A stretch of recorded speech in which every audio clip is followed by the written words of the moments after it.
When there is a massive shooting meeting more than 3 people killed or injured in a single incident, there is an outcry, counseling, increased police presence, conversations on gun control, and national support. So why aren't those affected by massive shootings, meaning a tremendous, epic, monstrous, substantial, or extensive number of incidents where people are injured and murdered, afforded the same care? Today, the youngest of those affected by massive shootings share what it is like growing up under fire. I'm Simone Malone, and this is Like It Is. What we see around us, we don't believe that because we want to buy into standards. We have to prove that we're good fathers. When, as far as the mothers, it's just assumed. So I'll wait on the check. I'll keep my self-respect first. I'm a black man trying to save a black man, and I noticed as I looked around the whole room, there's no one helping me. The reality is, if it affects you, it affects me. Welcome back. On the panel are kids from 3rd Antioch Homeschool Center, teens from Upper Darby High, Wycombe High, and Dr. John Taylor. Thank you all for being a part of this much-needed conversation. Give yourselves a hand for being here at Like It Is.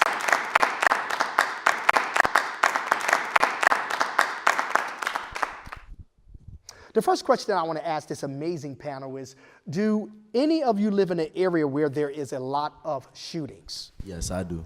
Okay, tell everybody your name. Dane Brooks. And what area of the city where you live where there's a lot of shootings? I live in Frankfurt and Castor, which is North Philadelphia, where I've seen my best friends die. Wow. Yeah. And has that recently happened? Actually, one actually just got shot. He was about to live, but it wasn't really working out. He had got shot too close to the heart. But I have about 4 or 5 friends that had died on my block that I grew up with from, like, I'd say probably preschool. And yeah. How has it affected you to be able to see these friends that you grew up with, get shot right where you are? Well, I mean, it was definitely traumatizing, but it was just definitely it really opened my eyes to some things, to how people act. I mean, people how friends will really, how certain people will really turn their back on you whenever you give your trust to somebody and it's not there. It's how it is in North Philadelphia. You can't trust everybody. Right. And some of my friends ain't get that right. Some of them actually were on the shit that was being sold throughout the streets. I had 2 friends that actually started doing heroin when I was about, 11? And yeah, they overdosed, they died. Wow. I remember just those little types of shit. Okay. My name is Ziana. And what part of the city do you live, or parts of Philadelphia? Chester. Okay. And tell us what you've experienced. I mean, since I can remember, every day gunshots, my house getting shot at for no reason because other people in the hood have beef, but they target whoever they can target. Innocent people losing their lives and getting shot behind something they have nothing to do with. Right. So in your opinion, is this people just hating on each other, or is it individuals because they're selling drugs in that area where you are? It's not even really all about the drugs. Sometimes it can be because somebody's trying to talk to somebody's sister, or somebody don't like what was said on social media, so they think they gotta bring it to the streets. I got you. How does the massive number of shootings make you feel? I mean, you're seeing this in your community, you're seeing it on your block. How does it make you feel as a young person witnessing these things? It really makes you want to get out. You know what I mean? Because I just want to get out at this point because I'm sick of it, honestly. My friend Alex, somebody I knew deeply. I have friends some of my friends, we were deep friends. You know what I mean? Some of them are my best of friends, but Alex was like my brother, and he's gone. He's gone. And I'm right now like just still dealing with that and stuff, but like it just makes you really sick to the stomach sometimes. But I mean, I've learned to live with it because at the end of the day, people die every day. That's how I just take it. That's how we train. But at the end of the day, like, I want to get out. I really do. So when you say you want to get out, what you're saying is that you want to relocate from that area? Yes. No, not even that. Philadelphia in general. Philadelphia is just getting bad. It's getting worse. You think North Philly's bad? Southwest has more shootings. That's why, because most of the people there, they punks. They run their guns. Philly's a little different. There's more fighting, but there's still shootings. People just tweet. But there's a lot of drugs in North. That's mainly North. They call that the Badlands, the trenches. You can find almost any drug made in America. You can find it in definitely North Philly. Gotcha. I could give you about five different people that could give you something. Right. I'm not lying. Okay. My name is Malika Diamalo, and I live mainly West Philly, Walnut Street. The massive shootings really, it can distress you, and just walking around, you're even scared for yourself because you're seeing all this massive shootings, and it could really traumatize you.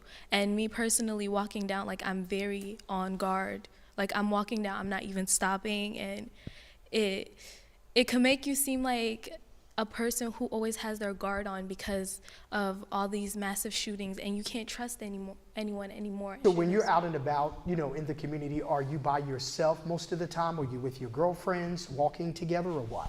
I'm mostly by myself, walking by myself, from home to school. I don't really have a lot of friends in the area too, so that could probably give off a negative feel in a way. Okay.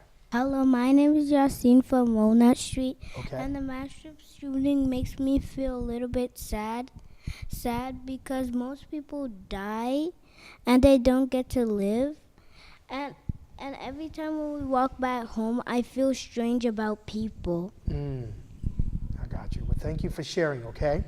This could be very traumatic for many people, especially you guys.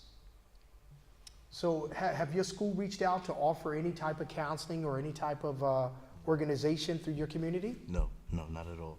I've seeked it before. No, I haven't really gotten like the man in front of me right now is probably like the only guy out of any school I've ever been to that's really been on my side. I've had teachers tell me that I won't even make it in the world, that I won't be nothing. I'm just gonna be the next bum nigga that's behind bars in jail. That's what I've heard from teachers before. Many of you, just went out on your own and went to your teacher and said, I want some kind of help, I want to be counseled because I'm afraid of what's happening in my community with these shootings? Yeah, right here. Dr. John Taylor, Okay. this guy. Yeah, I didn't even know him. He was a teacher to me at first. And he just got real close with me and real personal, and we understood each other. We came on the same grounds. He clicked with me more than anybody else ever did. He helped me out more than anybody else ever did. Great. That's why I got love for the man. It's because That's awesome, and we appreciate Dr. Taylor. I feel the need to do what I have to do for my students. If they come to me, I have an open door policy. Dane was one of the ones who would come to me. And with or without a pass, I had an open door, and I'll make sure he get back to his class. But he opened up, and I never rejected the situation. And he expressed to me the concerns he had in school and out of school. A lot of times, teachers have to take this in consideration, that these kids are faced with things on the outside of school more so than the inside of school. And you have to take the time out to listen. It's much more therapeutic than academic. So, and that stems from the community. Sure. That stems from the inability that the community reaches out to the school, or the school reaches out to the community as well. It's supposed to be a relationship. And we've lost that some way. We've lost that, and with that dynamic being lost, I feel that young people are seeing us as jokes. They come to school, they're frustrated, they're angry, and they're waiting for a teacher to say something out the way. And when that happens, they automatically accuse the child of being ornery, belligerent, disrespectful, disruptive, without considering the fact that we don't know if this kid got a meal last night. Sure, We don't know if this kid was threatened by gun violence, or they were prompted to sell drugs. So we definitely need to do more as educators, counselors, behavioral people in the schools to understand what our kids are going through. Right. So Dr. Taylor, he came to you for help. He came to you because he reached out. Yes. So what did you share with him? The advice, I know, some of your wisdom, but Yes. how are you guiding him and maybe others Yes. to understand and deal with this situation? Well, I let him do the majority of the talking. Okay. I let him express himself. I let him vent. It was very minimal advice, but it was more so, talk to me. Tell me what's going on with you. Because a lot of times, some of these kids are going through things we may not be able to relate to. Sure. But they want to talk. They want to get it out. They want to express. So some of the questions he may have asked me, what would I do? And I said, I would do the same thing that you're doing. I would go seek an adult to express this to. Sure. Find somebody you can talk to. Find somebody that care enough to take the time out of their busy schedule to listen. Gotcha. In your area where you see all of this gun violence and all this trouble, is there a heavy police presence or patrol? No, because the cops can't wait for us to die because they want to kill us themselves. Something can happen on the west side of town, and all the cops will go to the east side of town. Why y'all go over there if something just happened over here? It's like they don't really care. They show up to crime scenes late. It was times where I didn't watch people get shot, and they had to wait an hour, 2 hours for ambulance to come, and they was bleeding out. How does that make you feel? If Because the nobody police in is the there to help streets us. kill a black person, it's going to be a cop that kills a black person. I mean, I would say that the police patrol my block almost all the time. Well, I wouldn't say all the time, but like you know they're there.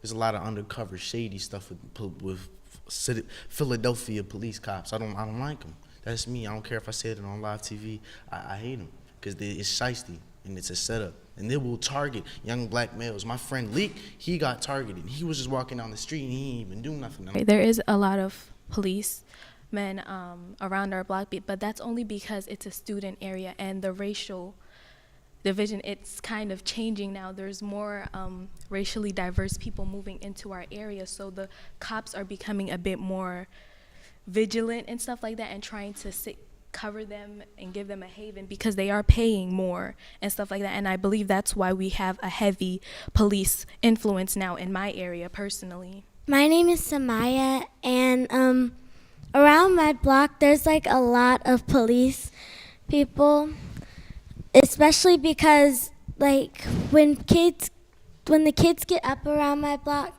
there's like a bunch of schools, and so they're like more protective. How easy is it to get a gun? It is real easy from where I come from. I could probably get a gun in the next like 24 hours. I could have that in my lap, Glock cocked and ready for somebody. And it's just like that. Why? Because it's really just available from where I'm from. A lot of gun trades and all that. I know I'm not gonna say no names, but I know somebody that builds their own stuff, like manufactures their own weapons. Like, it's crazy, but I think that's just America. If I look at anything, any American man thing, I see just a lot of dudes with guns. At the end of the day, America just loves guns, but that's just my thoughts on it and why it's so accessible, but it's really accessible. So if it's that easy for you to get your hands on a gun, it means that there will be more shootings in your community. Well, see, if I wanted a gun, I go get one and I do some dummy stuff. But I'm not stupid. People that just do mass murders and all that on the news, they're dummies. Those called dummies with a gun. They don't know what they do with it other than pop. That's all. They see a gun that says pop, pop. You know what I mean? Because they don't understand the real rules and regulations and the responsibility of a gun.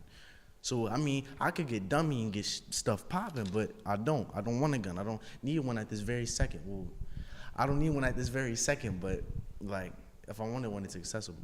Okay. I mean, it's easy when you know the right people and the right places to go.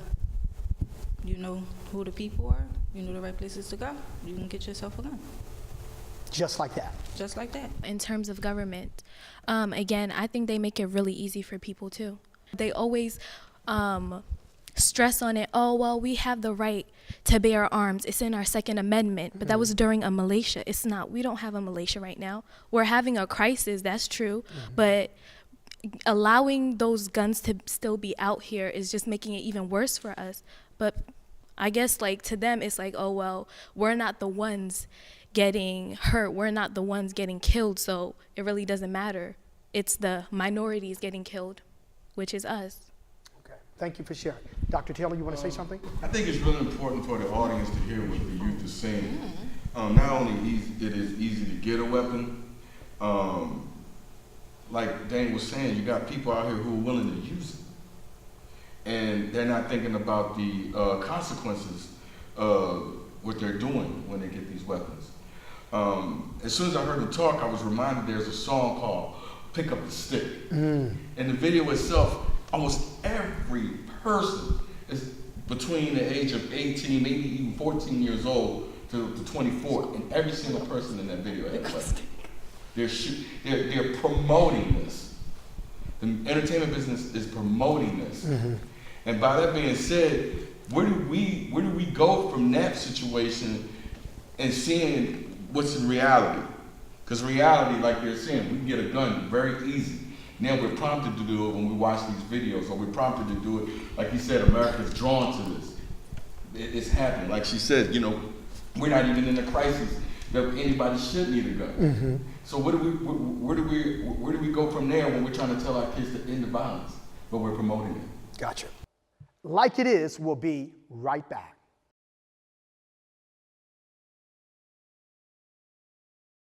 Why is the first thing young people, when they hear have beef, is to pick up a gun? My man's Marlo almost just got smoked because he was into something he shouldn't have been into. And he owed somebody something and somebody wanted it at that very moment. He didn't have it, he almost got dropped. Luckily, I was there to provide for him, but if I would say I wasn't there, that would have been another friend of mine off the list. Scratch that off. You gotta give me, people are selfish. There's a lot of greed. There's a lot of darkness in a lot of people. I see it. I see it in myself. I see it in almost everybody I met. There's a dark side in somebody. And it'll make you do crazy things. Especially just you don't even gotta go through anything. You could just be holding a gun and you can get cocky. You can get thoughts in your head and it makes you just get dark. Gotcha. Is there no fear of dying or going to prison? And what about the fear of God and going to hell, dealing with this whole thing about, you know, the beef of picking up a gun and people beefing and going back and forth? Well, I mean, there's this, I'm pretty sure there's fear in it, but like, you gotta think how amped up you can get. Like, you can get amped up and be like, oh, I don't care. I'm a straight gap, Tupac in this joint, you mean, and not care about anything, cops, police, anybody's life. People get like that. I know people that get like that. Hell, sometimes I can get, you mean, non-caring. People could lose control in themselves. You gotta learn how to grasp it. And the beef and all of that, that's like I said, that's just people being greedy and selfish. Because they want something at a certain time, you don't got it, so they're gonna take it from you. Or they just want something, they'll come take it from you. Gotcha. Are you afraid of going to prison? Deeply, yeah. I mean, I've my brother, my father, I've known too many people that's been in jail, in and out, and I don't want to be the next one. I just feel like most of the beef be over females, where I'm from. Okay. Guys like to beef over females for some reason. And I just feel like if females learn how to talk to one person, they won't have nobody beefing over. Right, so when you say it's beef over females, is it because of relationships or someone liking someone saying something about their girl maybe, or boyfriend? All that. People talking to people's sisters, all that. Okay, so can you give us an example of the kind of beef that people get upset over when they're talking about their girlfriends or girls talking? You my op, okay? Got you. And you tried to talk to my brother, but I don't like you, so you can't talk to her. So now we got beef. We gonna shoot at each other when we see each other. Wow. How does that bother you? I mean, I'm used to it now, but it used to bother me a lot because I lost a lot of people to it, but life goes on. With the fear of going to hell and fear of going to prison, I feel that most of these young people nowadays, really, they're not scared of going to prison. I think it's when you're not scared of going to prison that you could go up and shoot someone. Because a lot of the times, even though prison is really bad, a lot of times prison is better than being on these streets. prison is better. Dying is better than being on these streets. A lot of people just rather die or go to prison than be on these streets. And with the fear of God and stuff, I feel like it depends on the person's beliefs also. And even if they believe that, at that point in time when they have a gun and they're about to shoot a person, they're not thinking about that. They're just thinking about their own ego, honestly, because some people do it just because they want to have clout or something like that. They just want to be like, oh, well, I shot this person and I shot this person. They just are doing it sometimes for fun, and it's stupid. Are there any ideas on how to possibly lessen the gun violence in this city? I mean, you'd have to make a lot of people happy and in a good mood to not want to get stuff popping. Like, I don't think you could lessen it unless you just took it from them. For real. Either you take the guns from them, or they're just gonna keep causing the same havoc that they always have. Because people are emotional. Yes, Dr. Taylor? I think we need more promotion of stopping the violence. I remember when I was actually a student and I was young, we had a lot of entertainers who were out there promoting Stop the Violence. Public Enemy, they were one of the big ones who said, we need to stop this or we're gonna self-destruct. They even had the song Self-Destruction. I remember. So now we got a whole lot of, like she was saying, you messing with my boyfriend or you messing with my girlfriend, we're gonna take this from social media, we're gonna hit this on the streets, and then we're gonna get raw with it. So that right there is a big promotion, and it's the backwards promotion, because it's encouraging more violence, and it's encouraging people to use guns to solve their problems. And that's one of the biggest problems, the promotion of violence. So if we're gonna lessen it or we try to eradicate it, we need more promotion of stopping the violence. We need more programs that helping get guns off the streets. I remember one time they had an initiative to get illegal guns off the streets. They were, you turned in the gun, they gave you some money for it. We need more programs like that, and to keep it going, don't stop until we can solve the problem. Because the biggest problem is it's hurting our young people. It's damaging. And so they figure like, now this is just a way of life. Listen how Dane's talking. He's talking as this is just normal right now. Right. I see this all the time. I can get a gun when I want it. And it's probably somebody older who's not being an example, who's giving these kids the ability to shoot. Oh, I got you, young boy, let me give you a gun. So the promotion of violence needs to stop. The way we can stop gun violence is we could protest, and because our lives matter, and gun violence is just not the way to go. Through school, I've heard violence is never the answer. Very good. Okay. Why does it seem like the country ignores the gun violence affecting the inner city? Their kids aren't going through it, so they don't care. Majority of them are Caucasian and white. They don't care. They don't care because their kids are not going through it. They don't have to go through it. They have the money. They're living in their suburban houses and stuff like that. They don't care. The CDC has said that inner city youth, because they grow up in virtual war zones, may suffer from a more complex form of PTSD. That's post-traumatic stress disorder. So how can a parent tell if their child needs to be seen by a mental health professional? You can see grade changes, lack of participation, quietness. Like you can ask them a question, they're giving you one word, and they don't want to express themselves fully. Easily angered, frustrated, anxiety. These are the things that that our kids are probably suffering from post-traumatic stress syndrome. They've gone through some things and they don't know how to get it out. That's why, correct counseling is needed in most situations. I did it as a parent myself.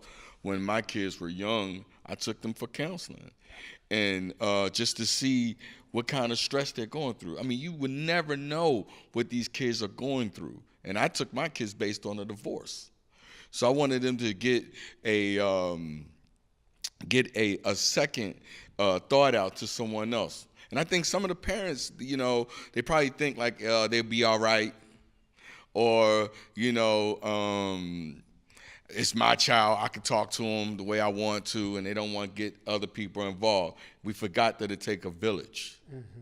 And that's the important message to even get out of this. You know, we all need to help correct our kids as a community. Gotcha.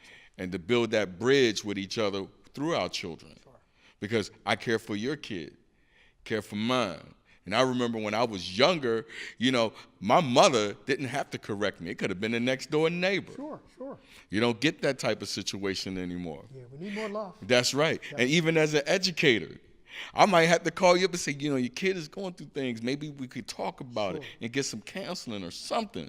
And some parents really, truly are hesitant on that. Mm-hmm. Oh, I got this. I know what's going on with my child. Don't be so defensive. Because I see things. And let's go through some questions about what you're seeing at home. Are they withdrawn at home? Do they speak to you on the norm? Do they tell you I love you? Do they ask you how was your day and stuff? Mm-hmm. Because that's when you can know that there's some issues going on with your children. Yeah. When that's the big one, the withdrawn part. Right. And that's when they can get the label of being depressed, the label of being a problem child, and so on. So we definitely need to do more outreach with our communities and our children. And be more assertive and aware and listen to people. What can we do to try to deter the gun violence on your block or in your neighborhood? You can you can convince them to turn the guns into the judges, and then they give you money for it. And then if somebody else is using a gun, you can convince them or call the police on them. It'd be like a miracle. So we need a miracle for sure. People are emotional badly, and especially now the government shut down and everything. Food stamps is gone. Everybody about to be starved. Yeah, no, it's about to be a war zone. People are emotional wrecks. They do some will admit it, some won't. But people got issues, for real. It's people out here losing their house, losing cars, family members every day. It's like, it's just crazy. Are there community organizations that, you know, because we do have community organizations where we live, that reach out to the communities? Do you feel that they're caught in the crossfire? I think some of the organizations can get caught in the crossfire of wanting to do good. You know how they always say it boils down to money. So, you know, I know there's teacher shortages, behavioral supporters. They feel like, you know, house visits could be a situation. I've heard of people who work for DHS.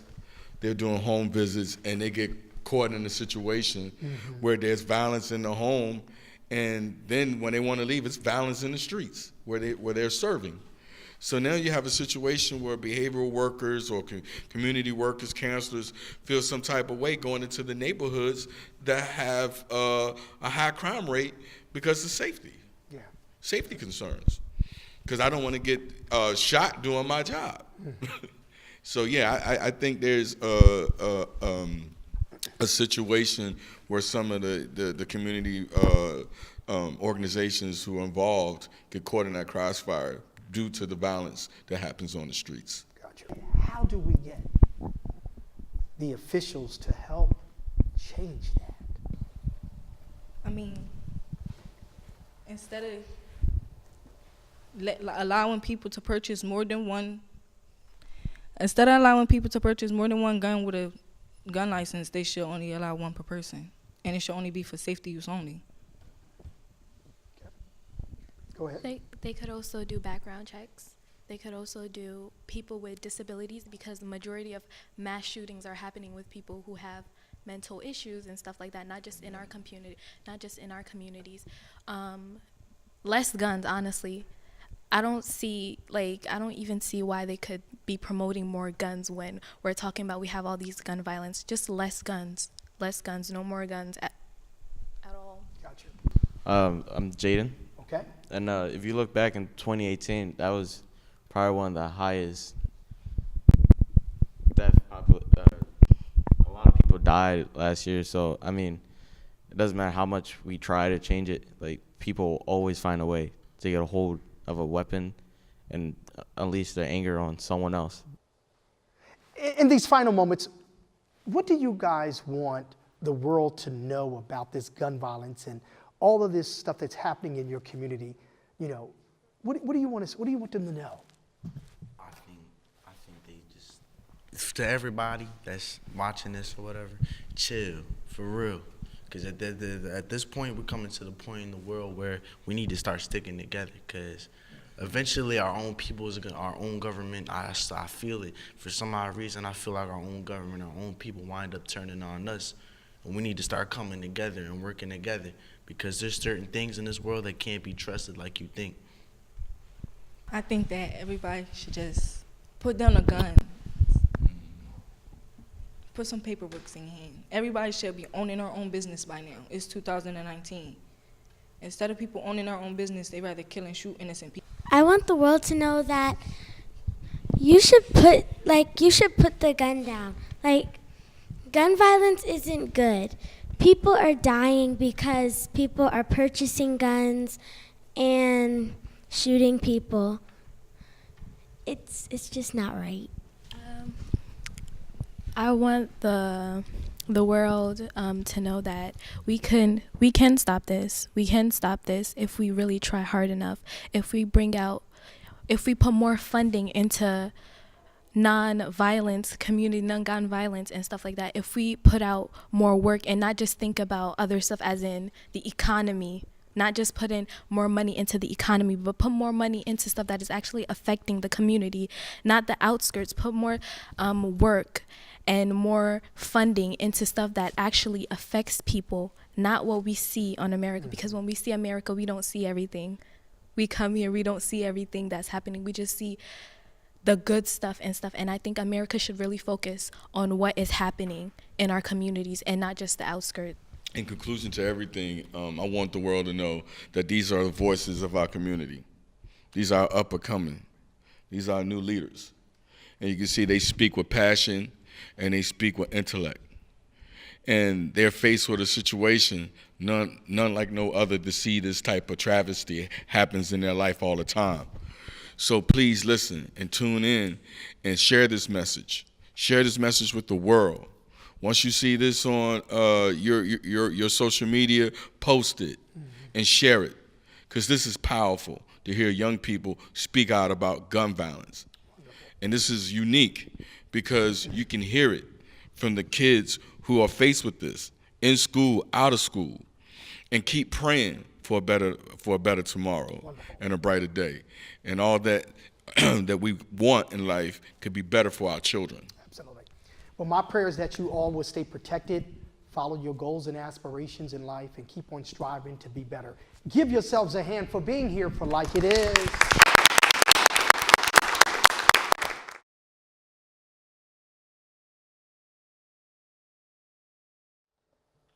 The devastation massive shootings inflicts on Black communities is a national crisis. Those living in areas where gun violence is prevalent are at risk for numerous health and behavior issues. We can no longer wait for the federal government to fix the problems, because just like drugs, war, and incarceration, in the shootings, melees in the inner city are big business too. Our children will continue to die unless the community demands officials at the local level take action, starting with police officers walking the block. Now, hashtag that. Thank you for being a part of this conversation. Like It Is can be seen every Saturday at 5 p.m. on Comcast channels 66 and 966 and Verizon channels 29 and 30. To watch previous episodes, go to Like It Is on YouTube channel. Now, from the Like It Is team and our guests, thank you and have a good day.